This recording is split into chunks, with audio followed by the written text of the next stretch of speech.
निषद देश में वीरसेन के पुत्र नल नाम के एक राजा थे। बहुत सुंदर और गुणवान थे। वे सभी तरह की अस्त्र विद्या में भी बहुत निपुण थे। उन्हें जुआ खेलने का भी थोड़ा शौक था। उन्हीं दिनों विदर्भ देश में भीमक नाम के एक राजा राज्य करते थे। वे भी नल के समान ही सर्वगुण संपन्न थे। उन्होंने दमन ऋषि को प्रसन्न करके उनके वरदान से 4 संतान प्राप्त की थीं, 3 पुत्र और 1 कन्या। पुत्रों के नाम थे दम, कांत व दमन। पुत्री का नाम था दमयंती। दमयंती लक्ष्मी के समान रूपवती थी। बड़ी बड़ी आंखें थीं।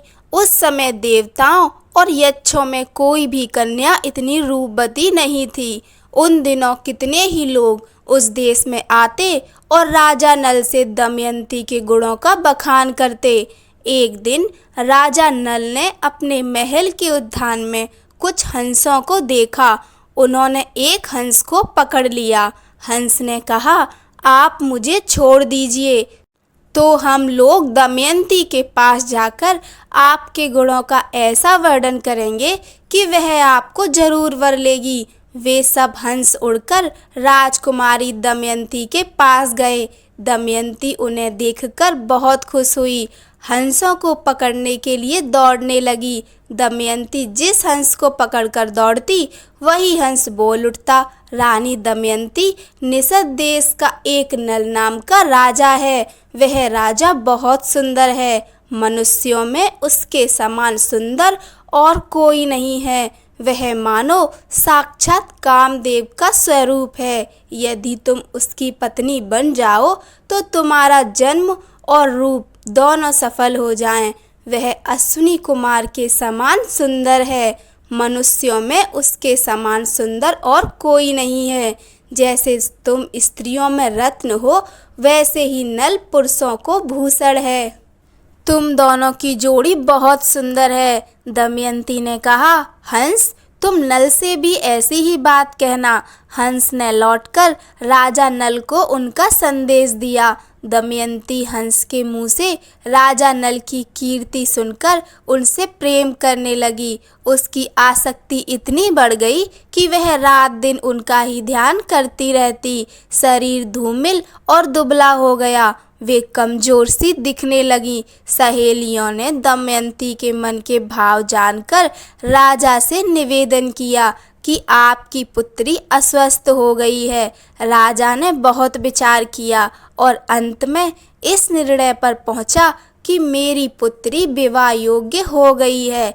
दमयंती के पिता ने सभी देशों के राजा को स्वयंवर के लिए निमंत्रण पत्र भेज दिया और सूचित कर दिया। सभी देश के राजा हाथी व घोड़ों के रथों से वहां पहुंचने लगे।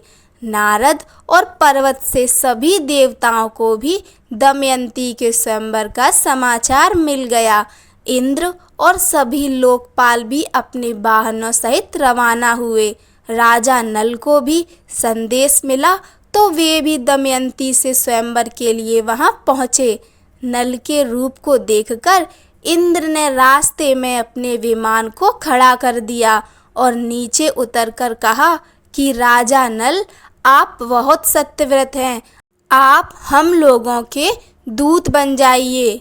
नल ने प्रतिज्ञा की और कहा, मैं आपका काम करूँगा। फिर पूछा कि आप कौन हैं? तो इंद्र ने कहा, हम लोग देवता हैं। हम लोग दमयंती के लिए यहाँ आए हैं। आप हमारे दूत बनकर दमयंती के पास जाइए और कहिए कि इंद्र, वरुण, अग्नि और यम देवता तुम्हारे पास आकर तुमसे विवाह करना चाहते हैं। इनमें से तुम चाहो उस देवता को अपना पति स्वीकार कर लो। नल ने दोनों हाथ जोड़कर कहा कि देवराज, वहाँ आप लोगों का और मेरे जाने का एक ही प्रयोजन है, इसलिए आप मुझे वहाँ दूत बनाकर भेजें। यह उचित नहीं है। जिसकी किसी स्त्री को पत्नी के रूप में पाने की इच्छा हो चुकी हो, वह भला उसको कैसे छोड़ सकता है और उसके पास जाकर ऐसी बात कह ही कैसे सकता है। आप लोग कृपया इस विषय में मुझे क्षमा कीजिए। देवताओं ने कहा, नल, तुम पहले हम लोगों से प्रतिज्ञा कर चुके हो कि मैं तुम्हारा काम करूँगा। अब प्रतिज्ञा मत तोड़ो, अविलंब वहाँ चले जाओ। नल ने कहा, राजमहल में निरंतर कड़ा पहरा रहता है, मैं कैसे जा सकूँगा। इंद्र की आज्ञा से नल ने राजमहल में बिना रोक टोक के प्रवेश किया। दमयंती और उसकी सहेलियां भी उसे देखकर मुग्ध हो गईं और लज्जित होकर कुछ बोल ना सकीं। तुम देखने में बड़े सुंदर और निर्दोष जान पड़ते हो। पहले यहाँ आते समय द्वारपालों ने तुम्हें देखा क्यों नहीं? उनसे तनिक भी चूक हो जाने पर मेरे पिता बहुत कड़ा दंड देते हैं। नल ने कहा, मैं नल हूँ, लोकपालों का दूत बनकर तुम्हारे पास आया हूँ। सुंदरी, ये देवता तुम्हारे साथ विवाह करना चाहते हैं। तुम इनमें से किसी एक देवता के साथ विवाह कर लो, यही संदेश लेकर मैं तुम्हारे पास आया हूँ। उन देवताओं के प्रभाव से जब मैंने तुम्हारे महल में प्रवेश किया तो मुझे कोई देख नहीं पाया। मैंने तुमसे देवताओं का संदेश कह दिया है, अब जो कहना है कह दो। अब तुम्हारी जो इच्छा हो करो। दमयंती ने बड़ी श्रद्धा के साथ देवताओं को प्रणाम करके मंद मुस्कान के साथ कहा, स्वामी, मैं तो आपको ही अपना सर्वस्व मानकर अपने आप को आपके चरणों में सौंपना चाहती हूँ। जिस दिन से मैंने हंसों की बात सुनी तभी से मैं आपके लिए व्याकुल हूँ। आपके लिए ही मैंने राजाओं की भीड़ इकट्ठी की है। यदि आप मुझ दासी की प्रार्थना अस्वीकार कर देंगे तो मैं जहर खाकर मर जाऊंगी।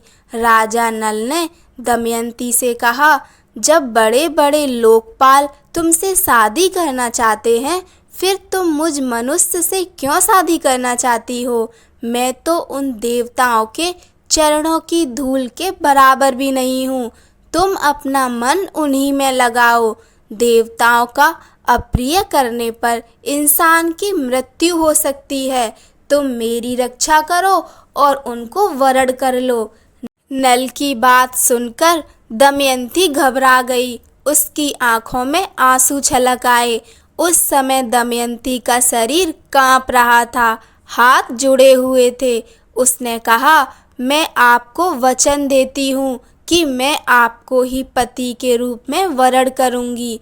राजा नल ने कहा, अच्छा, तब तो तुम ऐसा ही करो, परंतु यह बतलाओ कि मैं यहाँ उनका दूत बनकर आया हूँ। अगर इस समय मैं अपने स्वार्थ की बात करने लगूँ तो यह कितनी बुरी बात है। मैं तो अपना स्वार्थ तभी बना सकता हूँ जब वह धर्म के विरुद्ध ना हो। तब दमयंती ने गदगद कंठ से कहा, राजा, इसके लिए एक निर्दोष उपाय है। उसके अनुसार काम करने पर आपको दोष नहीं लगेगा। वह यह उपाय है कि आप सभी लोकपालों के साथ स्वयंवर मंडप में आए। मैं आपको वर लूँगी, तब आपको दोष भी नहीं लगेगा। देवताओं के पूछने पर उन्होंने कहा, मैं दमयंती के पास गया तो मुझे देखकर वे और उनकी सखियां सभी मुझ पर मोहित हो गईं और आप लोगों के प्रस्ताव को उनके सामने रखने के बाद भी वे मुझे ही वरण करने पर तुली है। स्वयंवर की घड़ी आई। राजा भीमक ने सभी को बुलवाया। शुभ मुहूर्त में स्वयंवर रखा। सब राजा अपने अपने निवास स्थान से आकर स्वयंवर में यथास्थान बैठ गए। तभी दमयंती वहां आई। सभी राजाओं का परिचय दिया जाने लगा। दमयंती को एक एक को देखकर आगे बढ़ने दिया जाने लगा। आगे एक ही स्थान पर नल के समान ही वेशभूषा वाले 5 राजकुमार खड़े दिखाई दिए। यह देखकर दमयंती को संदेह हो गया। वह जिसकी ओर देखती उन्हें सिर्फ राजा नल ही दिखाई देते। इसलिए विचार करने लगी कि मैं देवताओं को कैसे पहचानूं और ये राजा हैं यह कैसे जानूं। उसे बड़ा दुख हुआ। अंत में दमयंती ने यही निश्चय किया कि देवताओं की शरण में जाना ही उचित है। हाथ जोड़कर प्रणाम पूर्वक स्तुति करने लगी। देवताओं, हंसों के मुंह से नल का वर्णन सुनकर मैंने उन्हें पति रूप से वरण कर लिया है। मैंने नल की आराधना के लिए ही यह व्रत शुरू कर लिया है। आप लोग अपना रूप प्रकट कर दें, जिससे मैं राजा नल को पहचान लूं। देवताओं ने दमयंती की बात सुनकर उसके दृढ़ निश्चय को देखकर उन्होंने उसे ऐसी शक्ति दी जिससे वह देवता और मनुष्य में अंतर कर सके। दमयंती ने देखा कि शरीर पर पसीना नहीं है, पलकें गिरती नहीं है, माला कुमलाई नहीं है, शरीर स्थिर है, शरीर पर धूल व पसीना भी नहीं है। दमयंती ने इन लक्षणों को देखकर ही दमयंती ने राजा नल को पहचान लिया। जिस समय दमयंती के स्वयंवर से लौटकर इंद्र व अन्य लोकपाल अपने अपने लोकों को जा रहे थे, उस समय उनकी मार्ग में ही कलयुग और द्वापर से भेंट हो गई। इंद्र ने पूछा, कलयुग कहाँ जा रहे हो? कलयुग ने कहा, मैं दमयंती के स्वयंवर में उससे विवाह करने के लिए जा रहा हूँ। इंद्र ने कहा, अरे स्वयंवर तो कब का पूरा हो गया। दमयंती ने राजा नल का वरण कर लिया है, हम लोग देखते ही रह गए। कलयुग ने क्रोध में भरकर कहा, तब तो यह अनर्थ हो गया। उसने देवताओं की उपेक्षा करके मनुष्य को अपनाया, इसलिए उसको दंड देना चाहिए। देवताओं ने कहा, दमयंती ने हमारी आज्ञा प्राप्त करके ही नल को वरण किया है। वास्तव में नल सर्वगुण संपन्न और उसके योग्य हैं। वे समस्त धर्मों के जानकार हैं। उन्होंने इतिहास, पुराणों सहित वेदों का भी अध्ययन किया है। उनको शाप देना तो नरक में धधकती आग में गिरने के समान है। अब कलयुग ने द्वापर से कहा, मैं अपने क्रोध को शांत नहीं कर सकता, इसलिए मैं नल के शरीर में निवास करूंगा। मैं उसे राज्यच्युत कर दूंगा, तब वह दमयंती के साथ नहीं रह सकेगा। इसलिए तुम भी जुए के पासों में प्रवेश करके मेरी सहायता करना। द्वापर ने उसकी बात स्वीकार ली। द्वापर और कलयुग दोनों ही नल की राजधानी में आ बसे।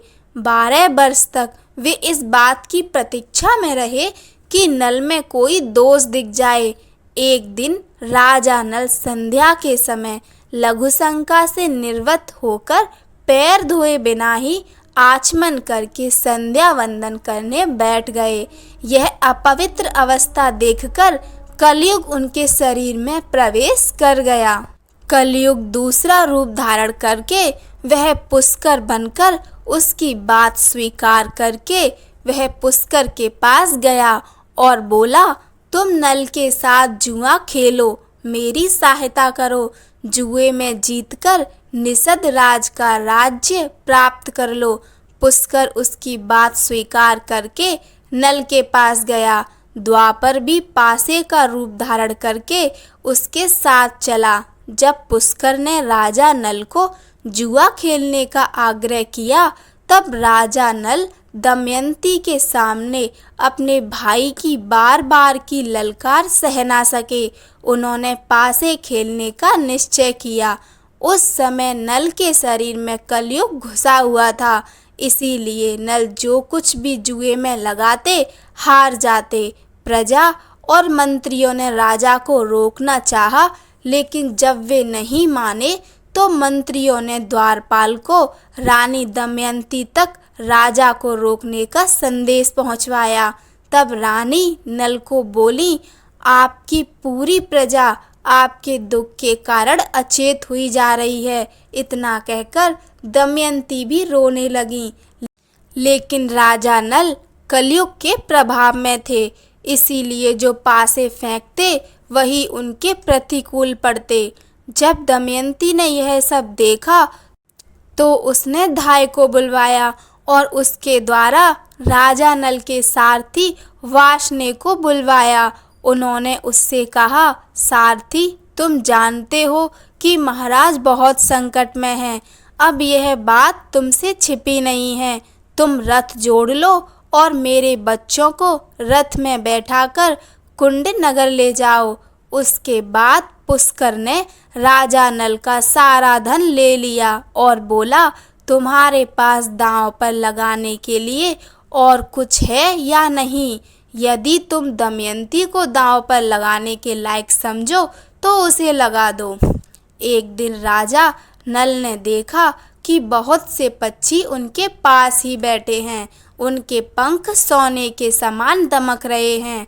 नल ने सोचा कि इनकी पंख से कुछ धन मिलेगा। ऐसा सोचकर उन्हें पकड़ने के लिए नल ने उन पर अपना पहनने का वस्त्र डाल दिया। पक्षी उनका वस्त्र लेकर उड़ गए। अब नल नंगे होकर बड़ी दीनता के साथ मुंह नीचा करके खड़े हो गए। पक्षियों ने कहा, तू नगर से एक वस्त्र पहनकर निकला था, उसे देखकर हमें बड़ा दुख हुआ था। ले, अब हम तेरे शरीर का वस्त्र लिए जा रहे हैं। हम पक्षी नहीं, जुए के पासे हैं। नल ने दमयंती से पासे की बात कह दी। तुम देख रही हो, यहाँ बहुत से रास्ते हैं। एक अवंती की ओर जाता है, दूसरा पर्वत होकर दक्षिण देश को। सामने विंध्याचल पर्वत है। यह पयोसड़ी नदी समुद्र में मिलती है। सामने का रास्ता विदर्भ देश को जाता है। यह कौशल देश का मार्ग है। इस प्रकार राजा नल दुख और शोक से भरकर बड़ी ही सावधानी के साथ दमयंती को भिन्न भिन्न आश्रम मार्ग बताने लगे। दमयंती की आंखें आंसू से भर गईं। दमयंती ने राजा नल से कहा, क्या आपको लगता है कि मैं आपको छोड़कर अकेली कहीं जा सकती हूँ? मैं आपके साथ रहकर आपके दुख को दूर करूँगी। दुख के अवसरों पर पत्नी पुरुष के लिए औषधि के समान है। वह धैर्य देकर पति के दुख को कम करती है। उस समय नल के शरीर पर वस्त्र नहीं था। धरती पर बिछाने के लिए चटाई भी नहीं थी। शरीर पर धूल से लथपथ हो रहा था। भूख प्यास से परेशान राजा नल जमीन पर ही सो गए। दमयंती भी उनके साथ ये सारे दुख झेल रही थी। राजा नल भी जमीन पर ही सो गए। दमयंती के सो जाने पर राजा नल की नींद टूटी। सच्ची बात तो यह थी कि वे दुख और शोक के कारण सुख की नींद सो भी नहीं सकते थे।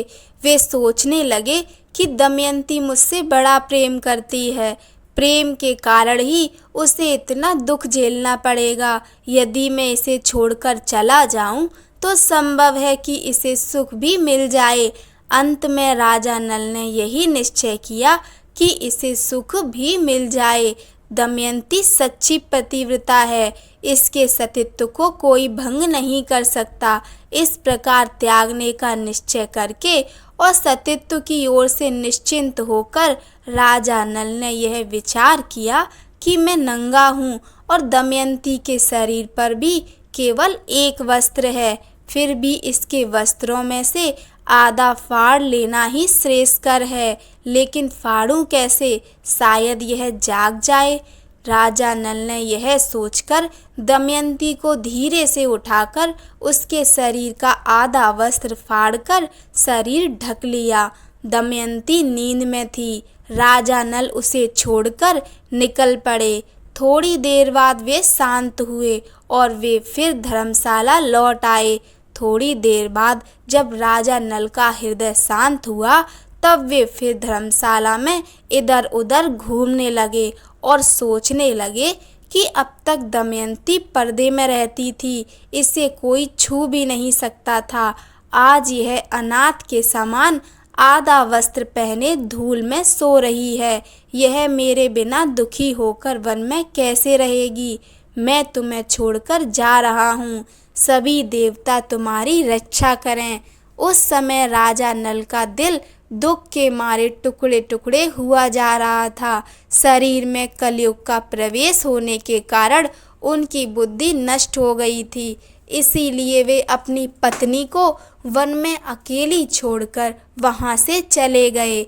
जब दमयंती की नींद टूटी तब उसने देखा कि राजा नल वहाँ नहीं है। यह देखकर वे चौंक गईं और राजा नल को पुकारने लगीं। जब दमयंती को राजा नल बहुत देर तक नहीं दिखाई पड़े तो वे विलाप करने लगीं। वे भटकती हुई जंगल के बीच जा पहुँचीं।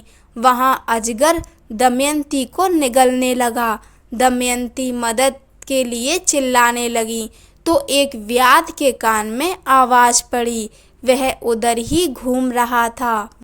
वह वहाँ दौड़कर आया और यह देखकर दमयंती को अजगर निगल रहा है, अपने तेज शस्त्र से उसने अजगर का मुंह चीर डाला। उसने दमयंती को छुड़ाकर नहलाया, आश्वासन देकर भोजन करवाया। दमयंती जब कुछ शांत हुई, व्याध ने पूछा, सुंदरी तुम कौन हो? किस कष्ट में पड़कर किस उद्देश्य से तुम यहाँ आई हो? दमयंती की सुंदरता, बोलचाल और मनोहरता देखकर व्याध मोहित हो गया। वह दमयंती से मीठी मीठी बातें करके उसे अपने बस में करने की कोशिश करने लगा। दमयंती उसके मन के भाव समझ गई। दमयंती ने उसके बलात्कार करने की चेष्टा को बहुत रोकना चाहा, लेकिन जब वह किसी प्रकार नहीं माना तो उसने साफ दे दिया कि मैंने राजा नल के अलावा किसी और का चिंतन कभी नहीं किया हो तो यह व्याध मरकर गिर पड़े। दमयंती के इतना कहते ही व्याध के प्राण पखेरु उड़ गए। व्याध के मर जाने के बाद दमयंती एक निर्जन और भयंकर वन में जा पहुंची। राजा नल का पता पूछती हुई वह उत्तर की ओर बढ़ने लगी। 3 दिन रात बीत जाने के बाद दमयंती ने देखा कि सामने ही एक बहुत सुंदर तपोवन है जहाँ बहुत से ऋषि निवास करते हैं। उसने आश्रम में जाकर बड़ी नम्रता के साथ प्रणाम किया और हाथ जोड़कर खड़ी हो गई। ऋषियों को प्रणाम किया। ऋषियों ने दमयंती का सत्कार किया और उसे बैठने को कहा। दमयंती ने एक भद्र स्त्री के समान सभी के हालचाल पूछे। फिर ऋषियों ने पूछा, आप कौन हैं? तब दमयंती ने अपना परिचय दिया और अपनी सारी कहानी ऋषियों को सुनाई। तब सारे तपस्वी उसे आशीर्वाद देते हैं कि थोड़े ही समय में निषद के राजा को उनका राज्य वापस मिल जाएगा।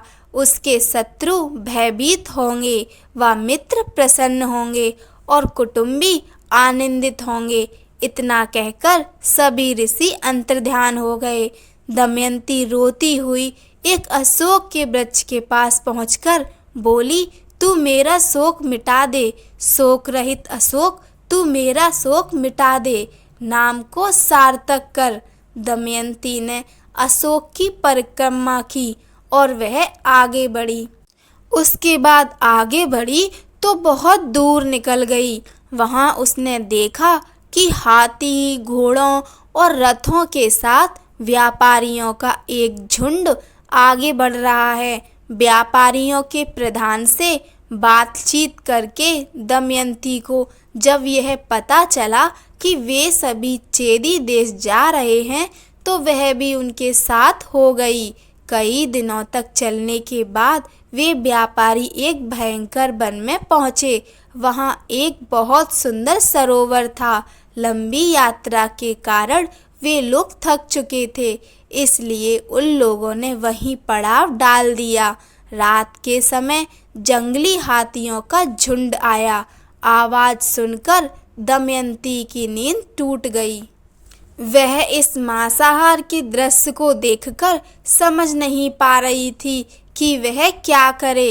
वे सभी व्यापारी मर गए। वो वहाँ से भाग निकली और दमयंती भागकर उन ब्राह्मणों के पास पहुँची और उनके साथ चलने लगी। शाम के समय वह राजा सुबाहु के यहाँ जा पहुँची। वहाँ उसे सब बावली समझ रहे थे। उसे बच्चे परेशान कर रहे थे। उस समय राजमाता महल के बाहर खिड़की से देख रही थीं। उन्होंने अपनी दासी से कहा, देखो तो वह स्त्री बहुत दुखी मालूम होती है। तुम जाओ और मेरे पास ले आओ। दासी दमयंती को रानी के पास ले गई। रानी ने दमयंती से पूछा, तुम्हें डर नहीं लगता ऐसे घूमते हुए? तब दमयंती ने बोला, मैं एक पतिव्रता स्त्री हूँ। मैं हूँ तो कुलीन, पर दासी का काम करती हूँ। तब रानी ने बोला, ठीक है, तुम महल में ही रह जाओ। तब दमयंती कहती है कि मैं यहाँ रह तो जाऊंगी, पर मेरी 3 शर्त हैं। मैं झूठा नहीं खाऊंगी, पैर नहीं धोऊंगी और परपुरुष से बात नहीं करूंगी। रानी ने कहा, ठीक है, हमें आपकी शर्तें मंजूर हैं। जिस समय राजा नल दमयंती को सोती छोड़कर आगे बढ़े, उस समय वन में आग लग रही थी। तभी नल को आवाज आई, राजा नल, शीघ्र दौड़ो, मुझे बचाओ। नागराज कुंडली बांधकर पड़ा हुआ था। उसने नल से कहा, राजन, मैं करकोटक नाम का सर्प हूँ। मैंने नारद मुनि को धोखा दिया था। उन्होंने शाप दिया कि जब तक राजा नल तुम्हें ना उठावे तब तक यहीं पड़े रहना। उनके उठाने पर तू शाप से छूट जाएगा।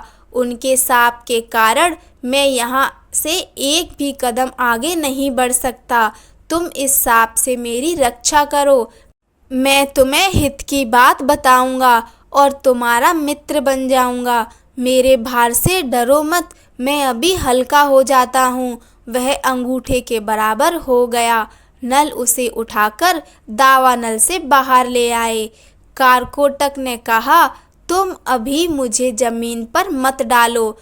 राजा नल ने ज्यों ही पृथ्वी पर 10वां कदम चला और उन्होंने कहा 10, तो ही कारकोटक ने उन्हें डस लिया। उसका नियम था कि जब कोई बोले 10 तभी वह डसता था। आश्चर्यचकित नल से उसने कहा, महाराज, तुम्हें कोई पहचान ना सके इसलिए मैंने डस के तुम्हारा रूप बदल दिया है। कलयुग ने तुम्हें बहुत दुख दिया है। अब मेरे विष से वह तुम्हारे शरीर में बहुत दुखी रहेगा। तुमने मेरी रक्षा की है। अब तुम्हें हिंसक पशु पक्षी शत्रु का कोई भय नहीं रहेगा। अब तुम पर किसी भी विष का प्रभाव नहीं होगा और युद्ध में हमेशा तुम्हारी जीत होगी। यह कहकर कारकोटक ने 2 दिव्य वस्त्र दिए और वह अंतर्ध्यान हो गया। राजा नल वहां से चलकर 10वें दिन राजा ऋतुपर्ण की राजधानी अयोध्या में पहुंच गया। उन्होंने वहां राज दरबार में निवेदन किया कि मेरा नाम बाहुक है। मैं घोड़ों को हाँकने और उन्हें तरह तरह की चालें सिखाने का काम करता हूँ। घोड़ों की विद्या मेरे जैसा निपुण इस समय पृथ्वी पर कोई नहीं है। रसोई बनाने में भी मैं बहुत चतुर हूँ। हस्त कौशल के सभी काम और दूसरे कठिन काम करने की चेष्टा करूँगा। आप मेरी आजीविका निश्चित करके मुझे रख लीजिए। उसकी सारी बात सुनकर राजा ऋतुपर्ण ने कहा, बाहुक, मैं सारा काम तुम्हें सौंपता हूँ, लेकिन मैं शीघ्रगामी सवारी को विशेष पसंद करता हूँ। तुम्हें हर महीने सोने की 10,000 मोहरें मिला करेंगी, लेकिन तुम कुछ ऐसा करो कि मेरे घोड़ों की चाल तेज हो जाए। इसके अलावा तुम्हारे साथ वासने और जीवल हमेशा उपस्थित रहेंगे। राजा नल रोज दमयंती को याद करते और दुखी होते कि दमयंती भूख प्यास से परेशान ना जाने किस स्थिति में होगी। इसी तरह राजा नल ने दमयंती के बारे में सोचते हुए कई दिन बिता दिए। ऋतुपर्ण के पास रहते हुए उन्हें कोई ना पहचान सका। जब राजा विदर्भ को यह समाचार मिला कि मेरे दामाद नल और पुत्री राजपाट विहीन होकर वन में चले गए हैं, तब उन्होंने सुदेव नाम के एक ब्राह्मण को नल दमयंती का पता लगाने के लिए चेदी नरेश के राज्य में भेजा। उसने एक दिन राजमहल में दमयंती को देख लिया। उस समय राजा के महल में पुण्याय वाचन हो रहा था। दमयंती, सुनंदा एक साथ बैठकर ही वह कार्यक्रम देख रही थीं। सुदेव ब्राह्मण ने दमयंती को देखकर सोचा कि वास्तव में यही भीमक नंदिनी है। मैंने इसका जैसा रूप पहले देखा था वैसा अब भी देख रहा हूँ। बड़ा अच्छा हुआ, इसे देख लेने से मेरी पूरी यात्रा सफल हो गई। सुदेव दमयंती के पास गया और उससे बोला, दमयंती, मैं तुम्हारे भाई का मित्र सुदेव हूँ। मैं तुम्हारी भाई की आज्ञा से तुम्हें ढूंढने आया हूँ। दमयंती ने ब्राह्मण को पहचान लिया। वह सबका कुशल मंगल पूछने लगी और पूछते ही पूछते रो पड़ी। सुनंदा दमयंती को रोता देख घबरा गई। उसने अपनी माता के पास जाकर उन्हें सारी बात बताई। राजमाता तुरंत अपने महल से बाहर निकल कर आई। ब्राह्मण के पास जाकर पूछने लगी, महाराज, ये किसकी पत्नी है, किसकी पुत्री है, अपने घर वालों से कैसे बिछुड़ गए। तब सुदेव ने उनका पूरा परिचय उसे दिया। सुनंदा ने अपने हाथों से दमयंती का ललाट धो दिया, जिससे उसकी बाहों के बीच का लाल चिन्ह चंद्रमा के समान प्रकट हो गया। उसके ललाट का वह तिल देखकर सुनंदा व राजमाता दोनों ही रो पड़े। राजमाता ने कहा, मैंने इस तिल को देखकर पहचान लिया कि तुम मेरी बहन की पुत्री हो। उसके बाद दमयंती अपने पिता के घर चली गई। अपने पिता के घर एक दिन विश्राम करके दमयंती ने अपनी माता से कहा कि माँ, मैं आपसे सच कहती हूँ, यदि आप मुझे जीवित रखना चाहती हैं तो आप मेरे पतिदेव को ढूंढवा दीजिए। रानी ने उनकी बात सुनकर नल को ढूंढवाने के लिए ब्राह्मणों को नियुक्त किया। ब्राह्मणों से दमयंती ने कहा, आप लोग जहाँ भी जाएं वहाँ भीड़ में जाकर यह कहे कि मेरे प्यारे छलिया, तुम मेरी साड़ी में से आधी फाड़कर अपनी दासी को उसी अवस्था में आधी साड़ी में आपका इंतजार कर रही है। मेरी दशा का वर्णन कर दीजिएगा और ऐसी बात कहिएगा जिससे वे प्रसन्न हों और मुझ पर कृपा करें। बहुत दिनों के बाद एक ब्राह्मण वापस आया। उसने दमयंती से कहा, मैंने राजा ऋतुपर्ण के पास जाकर भरी सभा में आपकी बात दोहराई तो किसी ने कुछ जवाब नहीं दिया। जब मैं चलने लगा तब बाहुक नाम के सारथी ने मुझे एकांत में बुलाया। उसके हाथ छोटे व शरीर कुरूप है। वह लंबी सांस लेकर रोता हुआ मुझसे कहने लगा, उच्च कुल की स्त्रियों के पति उन्हें छोड़ भी देते हैं तो भी वे अपने सील की रक्षा करती हैं। त्याग करने वाला पुरुष विपत्ति के कारण दुखी और अचेत हो रहा था, इसीलिए उस पर क्रोध करना उचित नहीं है। लेकिन वह उस समय बहुत परेशान था। जब वह अपनी प्राण रक्षा के लिए जीविका चाह रहा था तब पक्षी उसके वस्त्र लेकर उड़ गए। जब ब्राह्मण ने यह बात बताई तो दमयंती समझ गई कि वे राजा नल ही हैं। ब्राह्मण की बात सुनकर दमयंती की आंखों में आंसू भर आए। उसने अपनी माता को सारी बात बताई। तब उन्होंने कहा, आप यह बात अब अपने पिताजी से ना कहें। मैं सुदेव ब्राह्मण को इस काम के लिए नियुक्त करती हूँ। तब दमयंती ने सुदेव से कहा, ब्राह्मण देवता, आप जल्दी से जल्दी अयोध्या नगरी पहुँचें। राजा ऋतुपर्ण से यह बात कहिए कि दमयंती ने फिर से स्वेच्छानुसार पति का चुनाव करना चाहती हैं। बड़े बड़े राजा और राजकुमार जा रहे हैं। स्वयंवर की तिथि कल ही है, इसलिए यदि आप पहुंच सकें तो वहां जाइए।